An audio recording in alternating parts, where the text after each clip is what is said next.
Let's just go into Superman. Obviously, you're at DC. It's a great movie. We all loved it here at this table. What are your thoughts? Or do you have any major positives that are more niche that you feel that not many people are talking about? Do you have any negatives that you want to specifically talk about? What are your general thoughts on Superman? And we'll debate you from there. I want to start with the spinner rack that started with this movie that I feel like not enough people are talking about because it's such a niche concept, but I think it's really bold that we're going from Superman, which is kindness is punk rock, which is in itself a strong thesis statement that a lot of superhero films I feel like haven't had. I think the specificity of this summer is something we need to admire. I think between Thunderbolt, Superman, Fantastic Four, going into Peacemaker, we're back to making them specific. We're back to having something to say, but that feels like a comic book spinner rack where we're going from Superman right into Peacemaker. We're going from a movie about kindness and hope and good to that character who is about like just white knuckling life and trying to find his moral compass. And then Supergirl, we got to meet in a very not Superman way, which is very authentic to that take on Supergirl, which is the Woman of Tomorrow, which is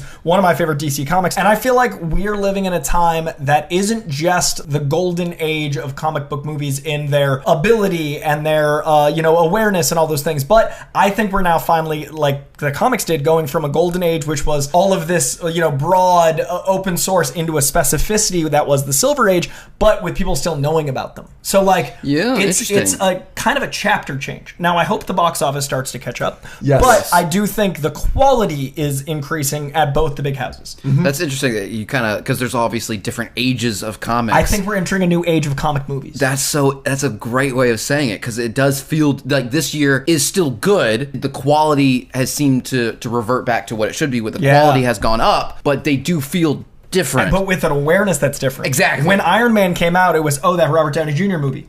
We're going to go see the Batman. Now we're living in an age of understanding shared universes. Both of these films, specifically the most recent two, they both started at like issue 3 in a graphic novel you already trusted. We couldn't have done that. And so 10 years ago. We're in a new age. My favorite thing someone said on the podcast this year. I think it's really, because we're going to look back at this, and just like we looked at Dark Knight and Iron Man, but that had to start everything. Yes, we had X-Men. Yes, we had Blade, which doesn't get enough credit. But those, to me, felt like the comics in the 20s and 30s that were preceding Superman in the 40s, that were preceding Batman. Now we've lived through that era, and now we can have comic-accurate costumes. We can start an issue already halfway in progress. We can have all of this shared universe not be like, and the pearls. We can actually go the way. So I think this is a new age of comic book film.